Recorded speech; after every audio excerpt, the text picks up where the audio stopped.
Greetings, fellow armchair Imagineers. Tiki here. And Blue Dragon 5. Ladies and... Oh, I'm sorry. No, go ahead. Let me introduce you. I'm sorry that this wasn't made clear. Ladies and gentlemen, as we find ourselves on the cusp of Disney's big venture into the world of streaming, having started a war in the process, we thought it'd be nice to stay up to date on the ever-growing catalog and rule on what's a must or a bust on Disney Plus. And tonight we have with us, that's right, he's a Doctor Strange super fan, and this is one of his dream projects. It's Jacob Gulliver. I'm sorry, I'm Stephen Grant. I work in the gift shop. I'm not sure what I'm doing here. Just kidding. It's me. All right. It's That's me, actually Jacob Gulliver. a decent impression. Thank you. Okay, so Gulliver, just to set the stage right away, man, we knew you first and foremost, of course, writer and director of Super Academy. Great web series. Go check it out if you haven't, people. Yep. But then as we got to know you, Gulliver, we became aware first and foremost of your Doctor Strange obsession, which is kind of like how we mostly know you. Yeah. But I believe most likely probably somewhere in our first podcast or two we had with you, like this must have been pretty early on that you dropped the Moon Knight of it all on us. Yes, yeah, I've been a Moon Knight fan for a long time as well. And I think everybody's got like a few characters that they just like they have a deep love for, and as we're starting to get through like the big stories of a lot of the super popular characters, some of those are taking the front stage now, so that's really cool. I've been very excited for this. Yeah, like we have known you as the Moon Knight guy for pretty much as long as we've been having you on the channel. So well, particularly since we've been, Tiki and I obviously dived very deeply into the Marvel Netflix stuff, and anytime that conversation would come up with this guy, he would always say, who they should do next. Yep. Yeah. I dug it up. I have there was one time, and apparently it was October 15th, 2016. I had extremely vivid dream that there was a Moon Knight Netflix show that was part of the Defenders lineup. Oh God! I was absolutely devastated to wake up and discover that it did not exist. Now, are you sure it was a dream and you weren't just remembering? Yeah, I mean, it could have been, I temporarily switched places with Variant Me, or like it was a universe that got erased or something. But yeah, I wrote down everything that I remembered from it and put it in a Facebook post. So this is the timeline when Feige was doubling down on Marvel Netflix before he was forced to. Right. Yeah. So yeah, I have that. If you ever want to hear it or it was fun. No, I vaguely remember the story. Actually, I do remember you telling us. Yeah. So, well, the question then becomes, Gulliver, keep us in suspense no longer. What do you think of Moon Knight episode 1? It's really cool. I'm having a great time with it. I think this is a different approach than I expected. I think Stephen Grant is not like one of the personalities that I think of as like first and foremost. I think almost everybody thinks of Mark Spector as like the primary one. So it's really cool that they're taking this kind of sideways approach to it.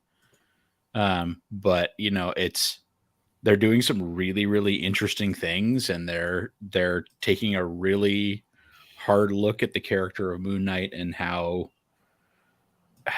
the like ambiguity of what's real versus what's not, versus what's powers versus what's mental breakdown is right on point. It's right where it should be in my mind. So I'm really excited to see what's coming next. I think the only like just minor thing that I'm like unsure about is the villain. I don't have any recollection of the character from the comics, but that said, I haven't read everything. He's from the 80s. Arthur Harrow, I think. But Arthur Harrow, yeah. Yeah, so I haven't. I have no experience with this character. I'm hoping that he's not just like kind of a plain murderous cult leader. I hope there's a little more depth in that. But we'll find out. We'll see how they portray him in the show. All right, So, Dragon. what do you guys think so far? I'm curious on your thoughts as well. Dragon, I'll pass it to you. Yeah, I thought this was a very strong pilot and kind of hook for the story. I know. I've always Moon Knight has always intrigued me from a design standpoint, and always. I remember back in the day, like the cell. Apparently, it was a little. I don't know, it was like an oversimplification or not, but it was always like the whole. He's like he's like Batman but crazier. That was always kind of like the shorthand for like Moon Knight. Like, but in reality, it's more like kind of like a hero meets an Egyptian god sort of vigilante type thing. I think that again, bear in mind, still, I'm going in this completely blind, folks. I know little to nothing about Moon Knight aside from the aesthetic and the fact he's got multiple, he's got DIDs, he's got multiple personalities, however you want to display that. And like I've seen him like I saw him fight Deadpool once. I mean that's mostly the scope. And again, I don't really every time I've seen Moon Knight, it's just been kind of Moon Knight as just like, okay, here's kind of a cool looking, imposing guy who's going to help us beat up some bad guys. That's usually as much Moon Knight as I get. Never really like, man, let's get into the complexities of this Moon Knight character. I mean, I'll tell you one thing. Going into this show, there's one moment, and I was so delighted to get a glimpse of this in the marketing. The aesthetic thing I know about Moon Knight. I assume I don't know if this is just a different look for Moon Knight, or if it's specifically another personality, or if it's Mark Spector, like what a look of his particularly.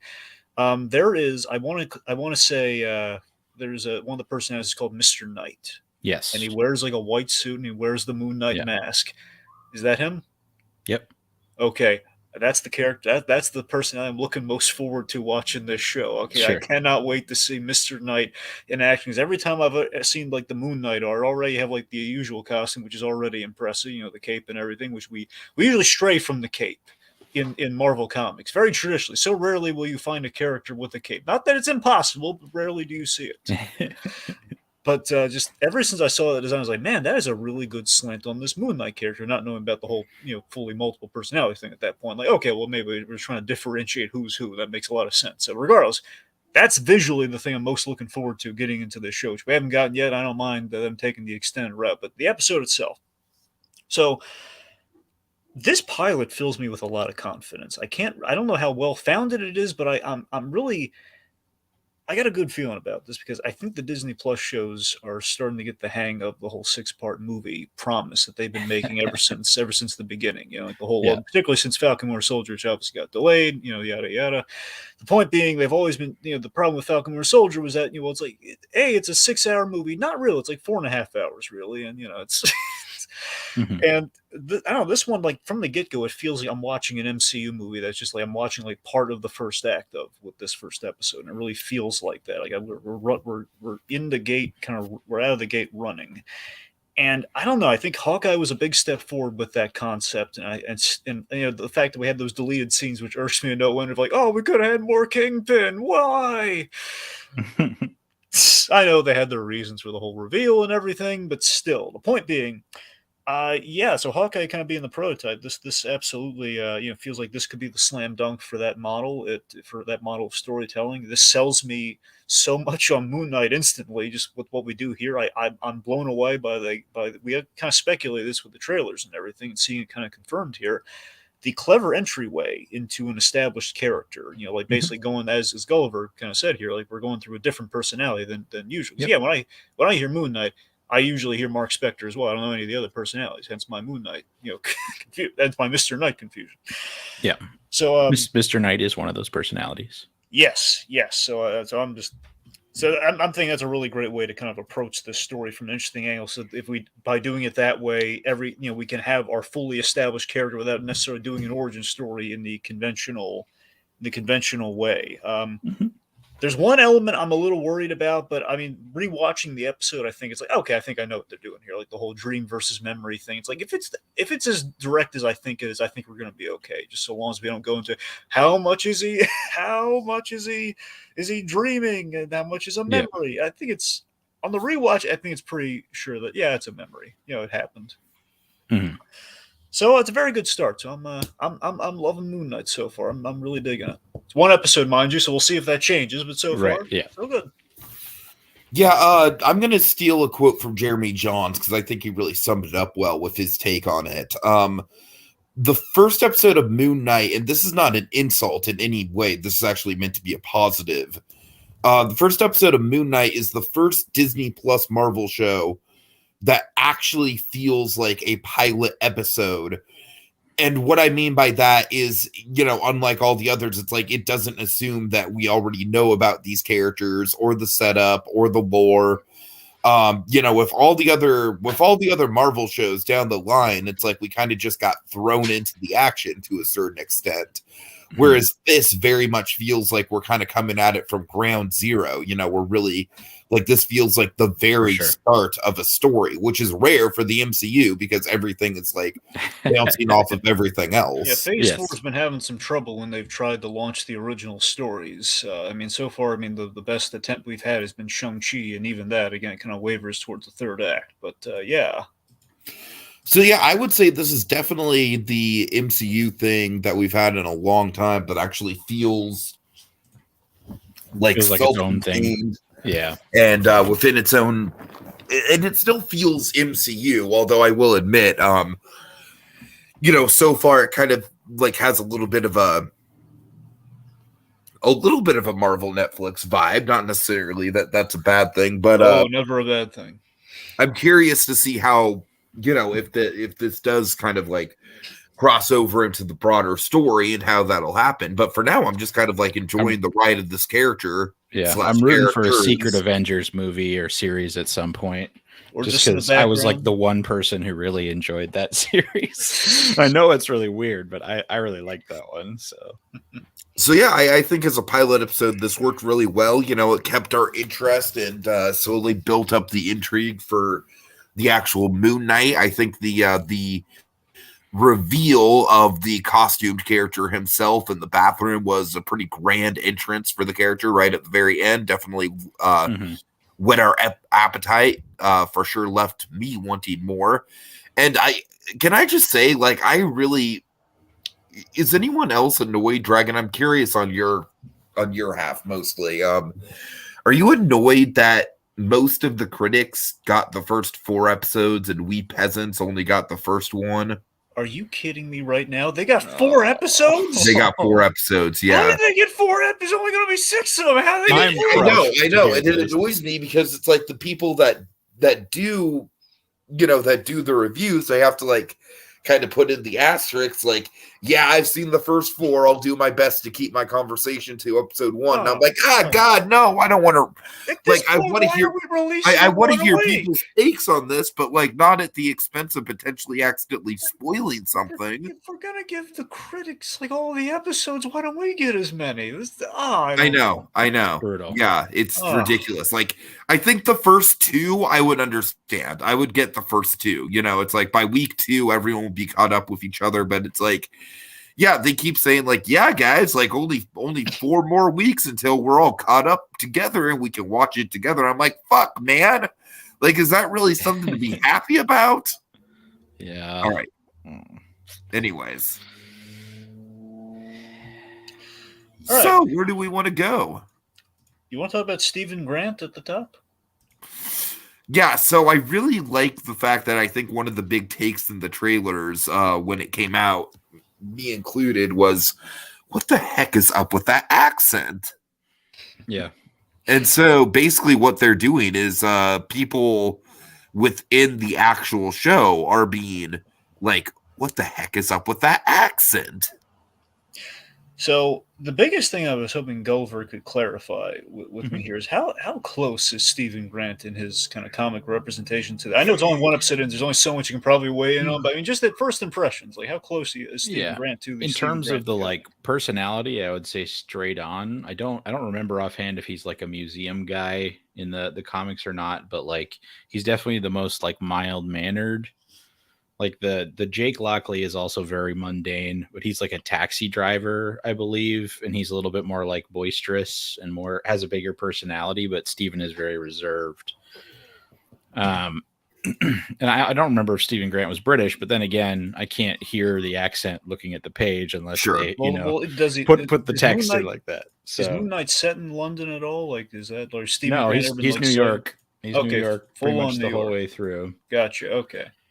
So there's kind of a complicated history in that origins of that, whether it's DID or whatever it is not really like confirmed, but there's a few things where the origin has been retconned or changed throughout the process, and I don't know if that's something you deeply want to get into or not. The one thing I know about Moon Knight, you can tell me if I'm off base here. The one thing Sure. I think I know about Moon Knight is that they do love to revel in the ambiguity of Moon Knight, and that whole Yes. is he crazy with this imagined origin, or is he just like kind of a is just like a vigilante saying that he's been empowered by the Egyptian gods, or is it the actual deal? Which that's as far as I'm concerned, that's kind of how they usually like to play it now. Is that like are you saying they retcon it to only be that point, or is it kind of like a fun thing of the character? Well, that kind of idea didn't appear initially. In the beginning, it was just like this guy was a mercenary who wasn't the best person. He took some kind of shady jobs, and then one of the people that he cared about died, and he stopped being a mercenary and turned to this. Right, so the usual kind of redemption tale, right? Yeah, redemption tale. Like a Doctor Strange or a Tony Stark, right? So he was just Mark Spector at that point. And he was, he claimed to have been, visited upon by the Egyptian moon god Khonshu, and became kind of an avatar of this god's power. But whether or not he actually had any power, that was kind of up for debate. There was a period of time where the character claimed that, in periods when the moon was full, his powers were stronger and he could do stuff. But for the most part, he was just a mercenary who had a shitload of money. Yeah. He had a lucrative, black ops mercenary career. And so he could buy cool tech like Batman, had the moon copter and various different weapons and shit. Oh yeah, the moon copter is a thing. It's a big moon shaped like spaceship. Basically, it's like the Batwing. Oh my god, that sounds amazing. It is amazing. So there's other stuff, but later on, as we started to get into like the dark and gritty revolution in comics in like 70s and 80s, kind of then we started to get into this idea of like, oh, he's kind of haunted by his past doing these bad things as a mercenary, so he's got this kind of PTSD, and sometimes he's not himself, and then we kind of came into this idea of these multiple personalities. And that started becoming like a main thing in the comics as well. And then that kind of, we got to more like the wacky, like over muscly 90s characters. And that idea kind of fell away for a while and he wasn't as popular. But as we got back into the early 2000s and the dark and gritty vibes started coming back, then they started bringing back that idea and really focusing in on that PTSD. So I think that is something that has been consistently like with that character. But it's, it kind of comes and goes with popularity, and it kind of, the character has always had this sort of ambiguity to it of like, is this character, actually empowered by a deity, or is he just a haunted guy who has kind of like, finding a way to deal. Yeah, PTSD willpower, going through him the way that Batman does. So. Tiki, how do you feel about the characterization of Stephen Grant? Just like what of the Stephen Grant personality we kind of meet and just kind of as our foray into it. How do you feel? Well, let me tell you one thing about him. So you guys, I'm sure you're probably still familiar with the fact that I worked at the Walt Disney Family Museum for a couple of years. Yeah, you might have mentioned it once or twice. So I got legitimate like old job PTSD through this episode. I thought the mundanity of working at a museum and like the frustration of like you can't be a tour guide, even though you'd probably be a better tour guide than the actual tour guides they have working there. And just the mundanity of it all, the boss kind of seeing you as lesser because you're not, because you don't have the most glamorous job there. Oh man, all of that I really just right out of the gate, it's basically like a cheat code to make me relate to this character more. So that's the thing though, Tiki. On the whole, I was really sold, even before we get into the Mark Spector stuff at the end. I'm so sold on this Stephen Grant character. I just think it's a very solid Oscar Isaac's performance, and I like how we're both in performance as well as stylistically and how we shoot it. That we're shooting the DID of it all. I love the whole man without love montage so much. Yes, yes. Especially the way it comes back mid episode. It basically cements this guy as like the Charlie Brown of the MCU heroes, and I dig it. I just, he's taking these steps to avoid Oscar Isaac, for all the badass roles he's taken, like one would not have expected him to become the Charlie Brown of the MCU. But no, but I'm rooting for him to kick the football so bad in this. I love him. Yeah. I just well, Dragon, he kicked the cupcake. He did. Yes, he did. So he's taking steps to avoid what he thinks is sleepwalking, which ultimately, initially I was wondering how much is he aware of his condition right now, because I thought all these steps is potentially like avoiding. I think that was a really, really great way to get the audiences on the same level as him, Dragon, because I feel like a lesser interpretation of this, we get a lot more information a lot faster, just to kind of quell the anxiety of like, oh no, the audience is bored, we're not telling them enough quick enough. I think it's great that this whole episode kind of put us in that POV of like someone who's actually going through it. I think one of my favorite action scenes that we've got in the MCU in the past couple of years is indeed that cupcake truck chase. And I love it specifically because it lets us use our imagination. Like every time he blacks out and then it cuts back, it's like, we just have to like imagine like, oh man, what the fuck kind of crazy stuff is this guy doing and when it's he's in blackout mode? I haven't seen, I think what really makes that stand out, like you're saying, Tiki, is the fact that it's like a refreshing slant to the action. I haven't really seen like to that degree, like since we did the Ant-Man movies, since we did the first Ant-Man. Yeah. Like we're kind of like taking a different slant towards the very action. much like a nice, refreshing break from the typical, and they fight, and they're chasing.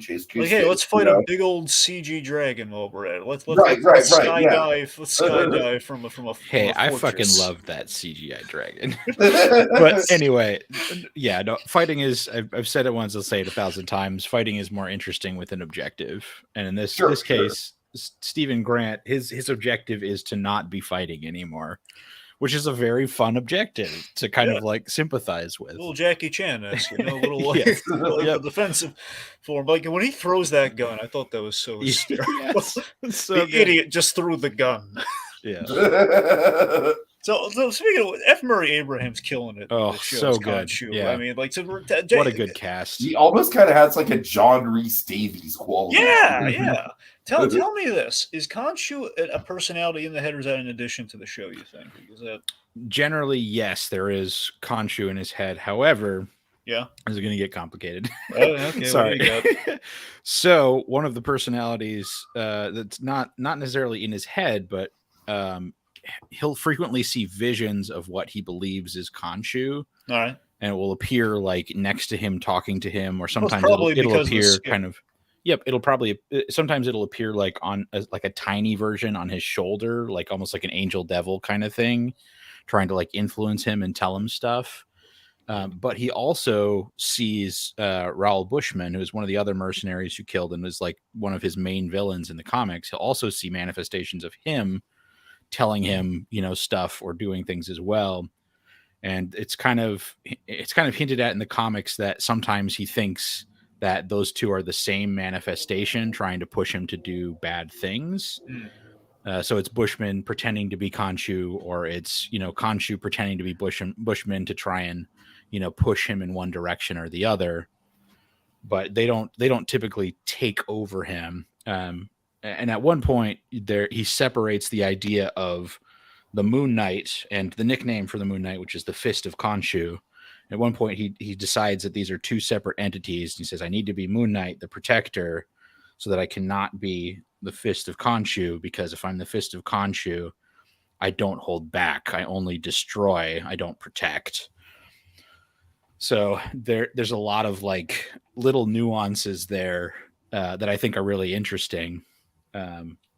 But so yes and no is the answer to your question. I guess what I'm getting at is I wonder if we're going to reveal that Khonshu is either yet another personality, which is probably the easiest thing to do, or Khonshu is a projection from the little scarab thing, the little gold scarab thing, which I think is also possible. I think it's the most you're going to get. I don't think we're going to go the full angel devil thing, but I think that's or the Bushman kind of confusion. I think that's as far as we're going to go. Mephisto.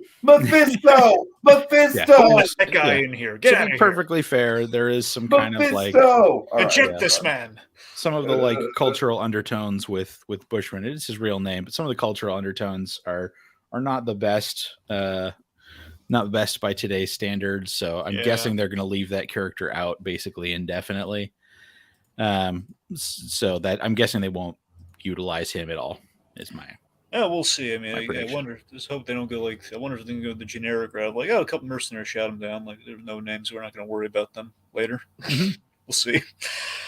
Let's see. But just on the whole, Stephen Grant. Just you're rooting for him. I'm with you. I do love. I love the museum day job sort of thing. I love the fact that he's a very humble kind of Egyptology enthusiast. I honestly think it might be the most mundane day job that we've ever seen from a starting point of an MCU hero. I really love just the runner of a Stephen Grant of the gift shop. Of the gift shop, yes. Seeing Sean and Katie. I'm not a warlord. I'm a gift shopist. Yeah, I would compare it to Sean and Katie and Shang-Chi being the valets. It's very mundane. And then they're going out and doing karaoke and stuff. Yeah.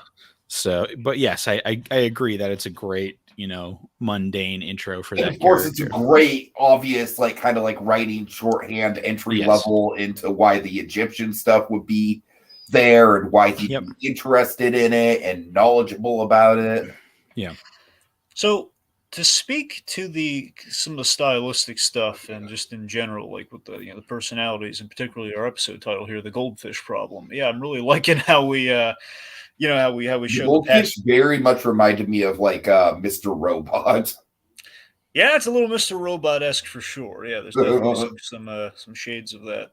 Here for sure. Now we need Rami Malek in the MCU, dude. I mean, he would absolutely fit. If he's going to be in any show, it would be Moon Knight.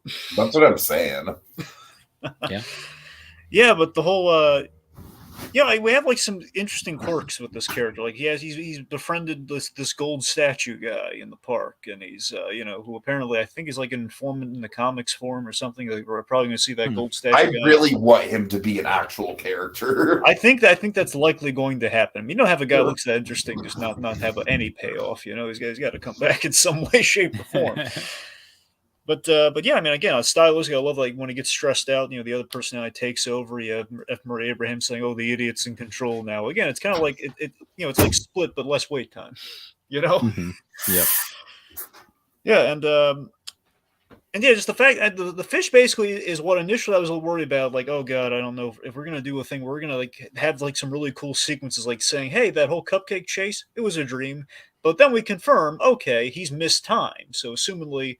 Body when he went Betty by or listened to his podcast at night, wakes up. I don't know where. I don't know the Himalayas or whatever town he woke up in with like a broken jaw and everything. He's like, oh god, what's? I was guessing somewhere in Germany or maybe Switzerland. Yeah, Switzerland. German on the signs. Okay, so that would be my guess. I think it sounds about right. Yeah. So yeah, he's it's just the fact that he goes back. He's missed this steak date. He's like it's the truck he was in was labeled Süßwagen, which means like sweets truck, basically. Oh, okay. Yeah, Okay, yeah. I believe you. I took German in high school, and most of my family is German historically, so I know a little bit. Here's a question. He had a box of chocolates when he came back from the day. Do you think he got them at the steak place, or do you think he got them in Germany? Oh, interesting. I think I would like to think he got him at Germany, like when he's dealing with all the Germany stuff, and the mystery. He's like, "Oh shit, I've got the chocolate for the dates." Yeah, I'll have to go back and look at the box in the do a freeze frame on the box. That was a fancy box. I don't think they serve that. Well, then again, it's London though. London gets fancy too, so I don't know. London has fancy chocolates and cakes. So yeah, they do. I do not want to know how much he paid for a center cut well done in London. Oh God, that's got to be like ridiculous amounts of money. That's the thing, because you remember portion size. That's honestly my favorite performance beat from Oscar Isaac in the whole episode. He doesn't know anything. Ordering the steak. I would like the best bit, please. The best bit, please. So far, there's such a great balance of everything, right? You got some comedy, you have a really empathetic character. There's also a dark edge to it too, though. Yeah, that's the thing. There's definitely some, like, for example, we opened the show just to get to our villain here, Arthur Harrow here. He's putting glass in his shoes. Walking around. There should have been. That's where you. Like, I mean, talk about a cold open. Talk about an intriguing entry point into a character. Gulliver, I'm actually kind of surprised that you don't know about this guy, but I think that makes it all the more intriguing. Like, they went with a real deep cut. And as far as I'm concerned, that glass bit at the beginning, like, it really just instantly kind of intrigued you. Like, oh God, what is this guy up to? Jesus. I did some cursory research on this guy. I don't know anything really about him outside the whole, like, I remember when we were speculating about the trailer. I pretty much got as far as I did there, but I saw one detail that apparently he does have like a kind of like a pain experimentation thing. So that's kind of why he's putting the glass in his slippers. To what end, I have no idea, like, why he's doing it. I'm saying it's like, apparently it was like a thing from the comics where he did pain experiments. Now, just taking him at face value, just one episode, I think what's really interesting about this guy already, because again, from a distance, looks like, okay, so it's Ethan Hawke with long hair and a cane. What's scary about this? I totally did not recognize Ethan Hawke without a goatee, by the way. Yeah, of course, that goatee is like his trademark. I think Ethan Hawke, I think of one of two things. I'm thinking either Training Day or usually what I'm thinking before Training Day, Gattaca. Something, why does he look like Jude Law? So, I'm actually thinking of the Before trilogy because I'm the art house kid in the room. Regardless, what interests me about this hero character, though, is that, especially on the rewatch, is that, you know, he does seem to be a good measure against at least the premise of Moon Knight. That you have, again, kind of the man and kind of a man who's kind of taken his side with an Egyptian god, which in Moon Knight's case is Khonshu, and I think in Arthur's case is Amit. Amit. Amit, yes. So just the fact that, again, he's he's doing this kind of false prophet thing with the cane and everything, and basically I like the whole Egyptian scales idea. That's a neat idea that he's balancing like this. Who knows how reliable it is, depending on what kind of move the god's in that he's always working for. The whole if the scale's green, you're all good. Scale's red, not so lucky. Yeah. I mean, it's a very Yu-Gi-Oh idea for me, the whole Yes. Again, I'm just saying with the whole, like, they had like a scale as one of the Millennium items. That's what I'm going to. It's the fact that you have like kind of like an Egyptian item kind of demonstrated here, and there's a dire consequence if the fortune doesn't favor the bold. Yeah. So the question is, are we getting the Blue Eyes White Dragon as well? I think is what you're positing. One could say. We've kind of got a white eyes white dragon with Moon Knight, but maybe. Yeah. Anyway. Yeah. So, my point being, there's like, it seems like we're going for like they're a kindred spirits. I think the question is, like, is Arthur basically a more aware version of what Moon Knight is? Mm-hmm. In that Stephen Grant has no idea what's going on with Arthur Harrow. He speaks to him about the whole, you have that voice you're trying to coil in your head. So it sounds like he knows exactly what he's going through because he has his own Egyptian god. So that's the interesting thing for me to glom onto after episode 1 with this character. I think, I really like the idea that, he's got this, complex PTSD that sort of generated this, DID episodes for him. Where because he's done this tough stuff and he doesn't want to be, Mark Spector anymore, he's kind of, developed these other personalities where he can be, well, I can't be Mark Spector because Mark Spector is a terrible person, so I'm Stephen Grant now. He must have done something because that neighbor lady was terrified of him. Yeah. So, we'll see. We'll see where they go with it, and I'm very open to all kinds of interpretation for the character because it's one that's it's a character that's had a lot of interpretations over time. But I really like what they've done thus far. I think some of the visual, like the shot structure, is really interesting too. Yeah. I'm specifically thinking of the part where, the manifestation of a meat is chasing him, and like when he turns around and looks towards the camera like pans down when it's up above, almost like it's from the perspective of it. And there's that shot where it's coming down the hall. Do you know what I'm talking about? Well, hold on, I got to clarify something here. Okay? Yeah. Tell me if I got this wrong. I mean, Khonshu's the one with the cane and like the giant, like in the elevator. That was Khonshu, Yes. wasn't it? Okay, yes. so you're saying the dog like thing at the end that was a meat. That's what it looks like. Yeah, that would be my guess. Yeah. All right, that's okay. That's okay. It clarifies that. Yeah, I know what you're talking about. And then there's the sequence where he's kind of moving down the hall and he hides behind the thing, so we're getting these reflections of the manifestation of a meat behind him and stuff. Sure, it's very Hellboy-esque to me, like a little Samael from Hellboy. Yeah, exactly. Yeah, but I think it's more like they're only giving us these little tiny glimpses of those, the creatures and like the of Khonshu and stuff like that. We're only getting these brief moments of them on screen. Yeah, and they're framing it in such a way to make it more mysterious and more scary. It's just some really excellent cinematography that's being done to kind of showcase those without like thrusting them in our faces. All right, we have comments, Tiki.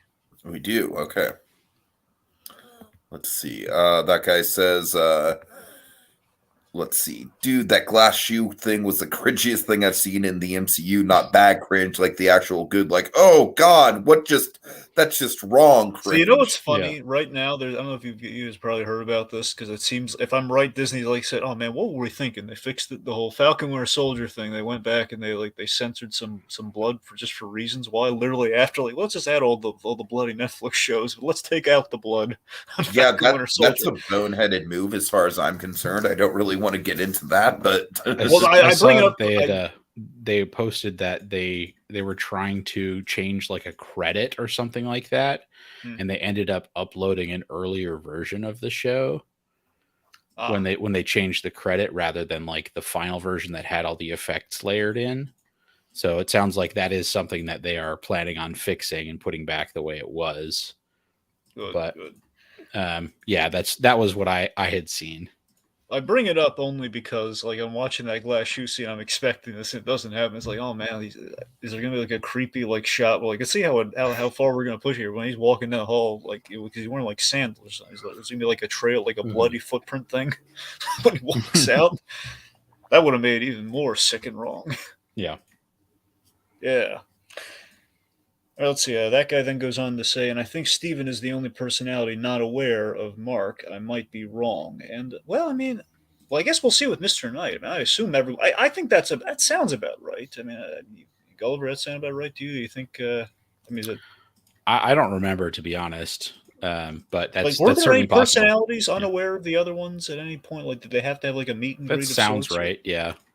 Okay, well, I guess we'll find out, because there's got to be like kind of a sit down. Okay, so let me introduce you to your pals. Here's Mark, and here's Mr. Knight. He's got the cool mask on. Yeah. There's Moon Knight. You met him in the bathroom. Yeah. And there's yeah. So my assumption reading the comics is that the Mark personality basically knows about all of the other personalities.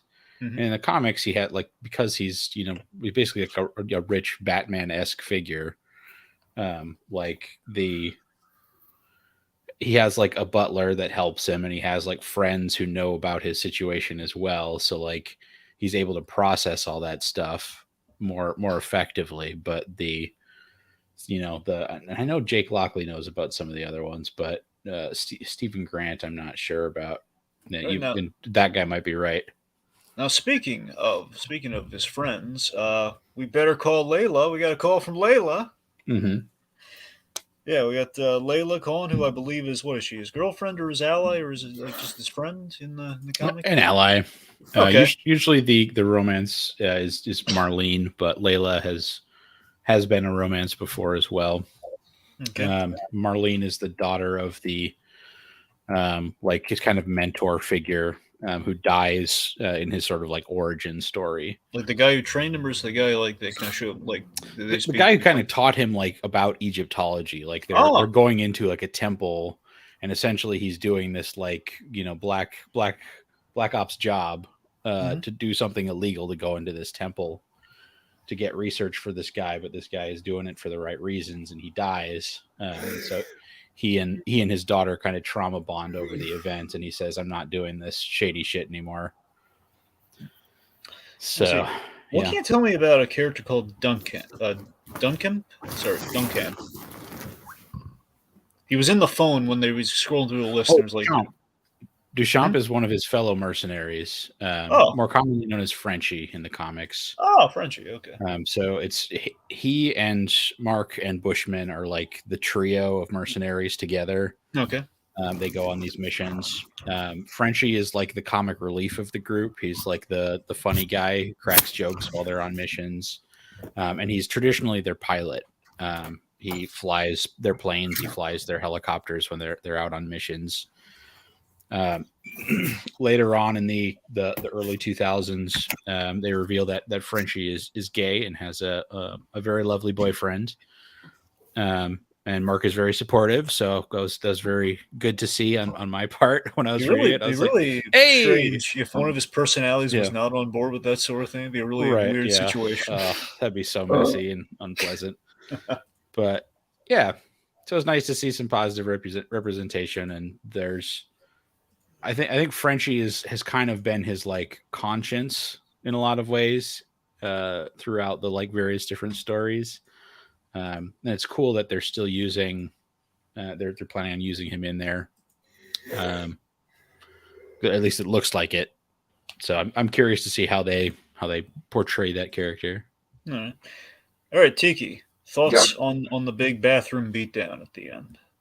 Oh, I mean, I love the way that it's framed. Mostly, I just love the camera pull out and then slowly pulling back in. It really is kind of it's a great show, don't tell. It really just kind of, draws you in, and we get just enough of the title character to whet our appetite before the next episode. Yeah. I noticed one thing. I don't know if you guys noticed this. This bathroom fight, I didn't realize it because, again, the trailer just kind of goes by fast, but now we actually have the big sequence, and it's a really well-shot sequence. One of the things I love about it most, too, is the fact that we have the conversation between Mark and Steven. And I love that Isaac just plays it, just the two personalities. I love how that whole thing shot mirror-wise. Now, we teased it up earlier in the dark when the lights were flickering, but all that said, because we're in that scene, you kind of looking around a little bit, especially on the rewatch, it's like, where are the toilets? It's all sinks in here. Yeah. What kind of bathroom is this? Maybe it's like there's like a second room behind there or something. I mean, I hope so. What are we saying about the Brits? Are we saying that outside? They're saying no, you do that outside. No, we have porta potties. Oh God. But yes, so just the whole look at me again, the very self-confident sort of thing. Like, you're not gonna die. Yeah. Let me save us. Moon Knight makes his epic entrance, beating the tar out of that. Well, again, the servant of Emitter, the embodiment of Amit. Yeah, and they're definitely going a more like mystical route with the costume. It seems because it's like manifesting on him. Yep, for sure. Whereas typically in the comics, it's like a bat suit. It's like armor that he puts on, or like an Iron Man suit kind of. Well, it makes it convenient doing it that way, though. Yeah, it does. I agree. I have no problem with this interpretation of that. Yeah. Sorry, Tigger, were you trying to say something? No, I'm fine. Okay. I was just making a lame Ghostbusters joke. I see. All right, so let's see. So that guy says we're definitely getting mercenary flashbacks, right? I mean, they have to. At least, you know what I'm speculating, guys? I don't know if you guys have any other ideas here. I'm thinking simplest route is one episode is going to be from the... Do you think we're bold enough to go, frame each episode after a different personality, like each personality gets its own episode, or do you think just the bare minimum, I'm thinking we're just going to have an episode that's the Mark Spector episodes to give us our background info in one episode? I mean, I wasn't even considering that as a possibility, but that could be a very bold way to go about it. We have at least bare minimum. I think we did Steven. We got to do Mark Spector, and then there's going to be Mr. Knight and possibly Contra. There's at least 4 minimum, and then I just imagine Moon Knight would be the connective tissue between all of them. So bare minimum 4, and it's a question if there's more personalities we haven't seen yet. Mm-hmm. Apparently, the critics will know the answer to this. We don't, unfortunately. That guy says, everyone else, oh man, what is that cult leader up to? Dragon, why doesn't this bathroom have toilets? I ask the important questions, folks. What can I tell you? Cult leaders are always up to something. It's like that's not news. What's news is like, I need to wash my hands, but sometimes I need to do other stuff in the bathroom. There's other business to tend to. Anyway. All right. Okay. Outside of outlining the design flaws of this museum's construction, do you guys have anything else? Yeah, I think I'm pretty good. Like I said, I think the pilot quality of this episode does, like, you can feel it, but I don't necessarily think that's a bad thing, because I think with pretty much all the other MCU shows, it's just kind of like, all right, and we're in the middle of the MCU, and you know these characters, you love these characters, we don't have to spend time actually developing them. Where I'm not saying all the shows do that. I'm just saying, like, they throw you into the midst of the plot very quickly. Whereas this definitely felt like a refreshing, slow burn where we're really taking our time to, learn all the intricacies of this character before really jumping full blown into what he's all about. So, yeah. I just want to shout out Oscar Isaac's performance. Mm-hmm. Just really compelling job. Really a high quality performance.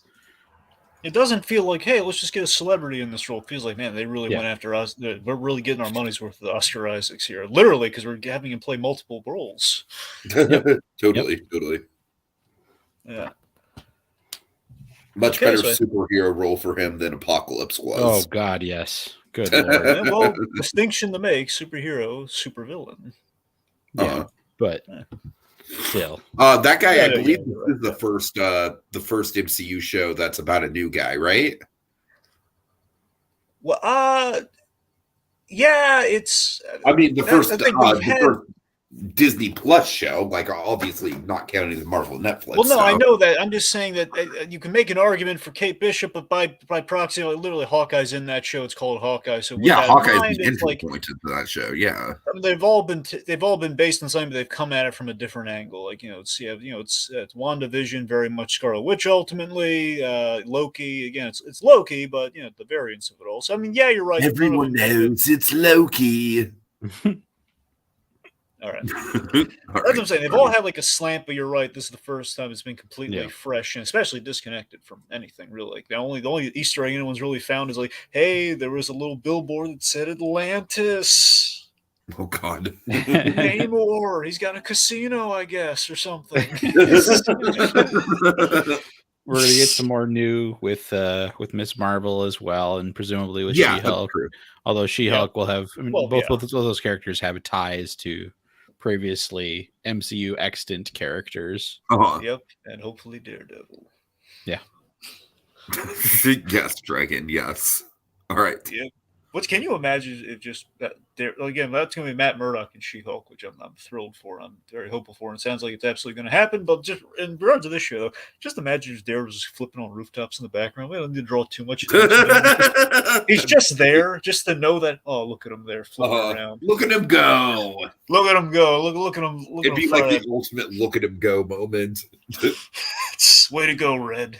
Just the Punisher on the other rooftop, just shooting. Oh God! Hey, Red. Hey, Frank. How's it going? We're on Disney Plus now. This is great. Oh God! Would never go like that, but yeah. Okay, so I think that'll do it, right? Yeah, let's thank the folks. All right. Well, big thanks to that guy for showing up, even though he's, in his own words, he's a late boy.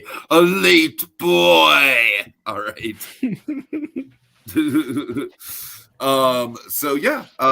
Thanks to Gulliver for taking the time to do this. Gulliver, I'm sure we'll have you on sometime again this season. This is total wish fulfillment for you, I know. Yeah. All right. So with that in mind, that'll do it for us this week as we holster our remotes till the next installment calls for the draw. Mono y mono, just Plus and Us. Finding Mark Spector. Why is the idiot in control? Say your prayers to Khonshu